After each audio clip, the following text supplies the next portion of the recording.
Massaer Gueye responsable des jeunes du mouvement Siggi Jotna ñu ngi leen di gërëm di leen sant di leen jaajëfal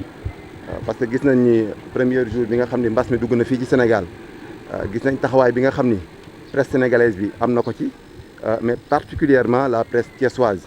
ñu gis que ni ñëpp xam nañ ni vous êtes exposé au risque de la maladie mais taxul yéen a ngi xar seen tànk tubéy guddi ak bëccëg lépp ngir jox ñu ay information ngir sensibiliser population bi ngir doomu jàmboro bi nga xam ni mën nañoo lor donc loolu aussi tamit dañ leen ciy féliciter di leen ci gërëm franchement je pense que ni de par votre professionnalisme la presse locale est une fierté pour nous Thiessois vous êtes de vrais patriotes nous vous remercions beaucoup. je pense que ni vacances utiles de Siggi Jotna benn programme la boo xam ni jeunesse Siggi Jotna ñoom ñoo ko tëral ci biir programme boobu nag ñu dëxañ ci ay activités yoo xam ni yëpp dafa am solo des activités citoyennes yoo xam ne dafa am en parfaite adéquation ak situation bi ñu nekk muy une situation de pandémie c'est-à-dire que ni dafa am ay activités yoo xam ne dañ ko cee teg mu ngi mel ni li nga xam ni benn journée d'activité de don de sang bi nga xam ne ñu ngi koy prévoir ci deuxième quinzaine mois de septembre am na benn activité aussi boo xam ni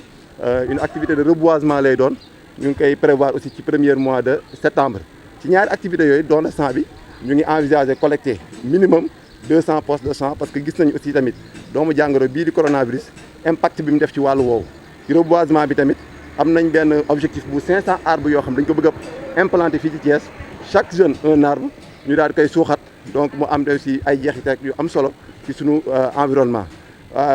bi activité bi ñuy lancé tey nag bokk ci activité yooyu nga xam ne aussi dafa nekk ci programme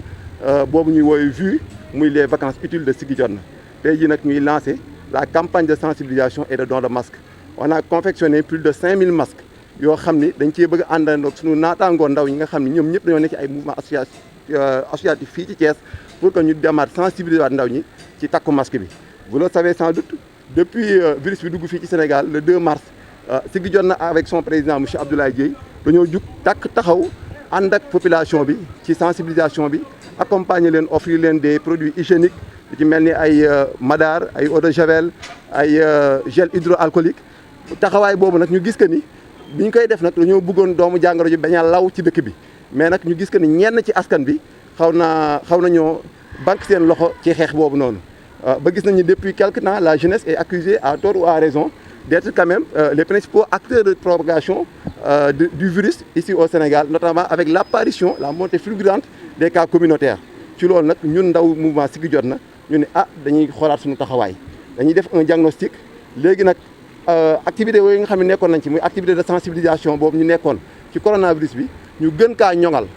comment faire mooy lépp loo xamante ni mouvement associatif la nekk fii ci Thiès ñu lëkkaloo ak yow boole suñuy force boole suñuy doole pour ñu mën a xeex doomu jàngoro ji ci loolu nag ku ni quartier ni ASC parce que les ASC regroupent toutes les sensibilités yi nga xam ne ñoo nekk ci quartier yi ñu ne nag dañuy woo ASC yi woo également mouvement association yi nga xam ne ñoo nekk au niveau des quartiers pour ànd ceeg ñoom pour ñu mën a xeex doomu jàngoro ji looloo waral tey jii ñu confectionné plus de 5000 masques yoo xam ni dañuy ànd ak jeunes responsables yi nga xam ne ñoo nekk ci différents quartiers yi fii ci Thiès dem ci ñoom jox leen lot de masques ñoom it ñu dem sensibiliser seen moroom ndaw yi nga xam ne ñoom ñoo nekk ca gox ba ñu xam ne kat doomu jàngoro ji ñun ndaw ñi ñun ñoo ci war a mën a protéger suñu mag ñi yaakaar naa ni nag dafa jot à ce que ñu sàmm suñu waajur yi nga xam ne ñoo nekk ca kër ga parce que doomu jàngoro ji am na ci ñoo xam ne day dugg ci ñoom suñu ndaw ñi ba génn ci yow te di indi ay mandargay feebar li ñuy woowee les cas asymptomatiques liñ ci jig nag jugu ci suñu waajur yi nekk sa kër ga donc yow war nañoo sàmm suñu yaay yi war nañoo sàmm suñu waajur suñu papa yi war nañoo sàmm suñu tante yi war nañoo sàmm suñu jarbaat yi comment faire mooy bu ñuy génn kër gi ñu def suñu xel ka ni war nañoo dugal doomu jàngoro ji ci biir kër gi parce que instant bi benn ennemi lañu am mooy cet ennemi invisible qui est le coronavirus lépp lu suñu yittee mooy que ni approche communautaire bii nga xam ne la jeunesse du mouvement Siggi Jotna jël na ko ànd ceeg les ASC ànd ceeg les mouvements associatifs yi nga xam ne ñoo nekk fii ci Thiès mooy que daal du ñu teggi suñu tànk doomu jàngoro bii nii di coronavirus jugewul fii ci Sénégal. Je pense que les vacances utiles de Siggi Jotna est un programme initié par la jeunesse du mouvement Siggi Jotna qui est un programme large qui a différentes activités notamment il y a une activité de don de sang qu'on a prévue pour la deuxième quinzaine du mois de septembre. Il y a aussi une autre activité de reboisement qu'on a prévue au courant de la première quinzaine du mois de septembre, mais également cette activité-là que nous venons de lancer aujourd'hui, qui est une activité phare concernant la campagne de sensibilisation contre la Covid-19.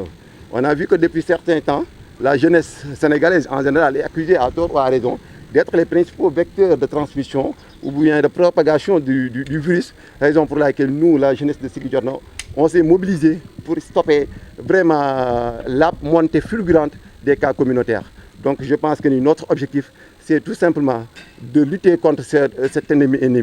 invisible qui est le coronavirus. L'objectif visé pour l'activité du don de sang est de recueillir au moins 200 postes de soins. On a vu aussi l'apparition du coronavirus a impacté beaucoup de secteurs, notamment le secteur de la santé. Il y a aussi un manque criard de postes de soins au niveau des banques. Donc on a jugé nécessaire aussi d'associer cette activité-là dans le programme d'action intitulé VUE, c'est-à-dire les vacances utiles de Ziguinchor. Il y a également aussi, comme je l'ai dit tantôt, l'activité de reboisement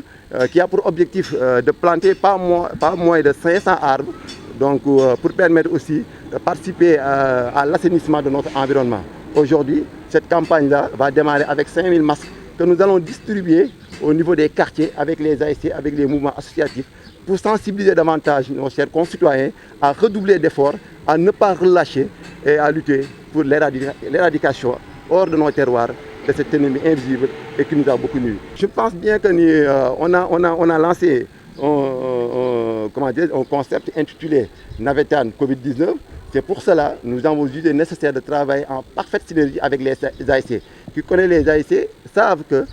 ce sont des associations qui regroupent toutes les sensibilités au niveau des quartiers. Donc on a jugé nécessaire de travailler en parfaite synergie avec eux pour transformer les activités navétanes en activités de navétane contre le Covid-19. Notre objectif, c'est 0 cas communautaire pour Thiès.